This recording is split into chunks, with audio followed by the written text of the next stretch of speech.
என்னைக்காவது அந்த பிள்ளையோட தகப்பேன் அந்த பிள்ளைய தூக்க வந்தா, என்னடா தூக்குற, இறக்கி விட்றா, விளக்கம் அதுக்கு பட்டு குஞ்சமா அப்படிம்பாங்க. 16 வயசில் எனக்கு கல்யாணம் வேணான்னு அப்பவும் என் தோழி அழுதா.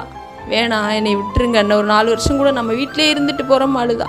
ஆனால் அவங்க வீட்டில் கல்யாணத்தை பேசிட்டோம்னு கட்டி வச்சுட்டாங்க. அவங்க அண்ணன் அதை விட சொன்னார், வேணாம் அந்த கட்டி கொடுக்காதீங்கன்னு. ஊர் ஆளுங்களும் அவன் மயனுக்கா கட்டி கொடுக்க போகிற, வேணாம், அவள் அன்னைக்கே மாமனார் மாமியாவை பறக்க விட்டுட்டு வந்தவ, வீட்டுக்கு வீடு வாங்கி சாப்பிட்டாங்க அவங்களே, அந்தளவுக்கு கொடுமைப்படுத்திட்டு வந்தவ, அவன் மயனுக்கு போய் பொண்ணு கட்டி கொடுக்குறியேன்னு சொன்னாங்க. ஆனால் என் தோழியோடைய அம்மா பத்திரிக்கை அடித்தாச்சே, இப்போ எல்லாரும் இப்படி சொல்கிறாங்களேன்னு கண்ணீரோடு அந்த பொண்ணு அந்த வீட்டுக்கு கட்டி கொடுத்தாங்க.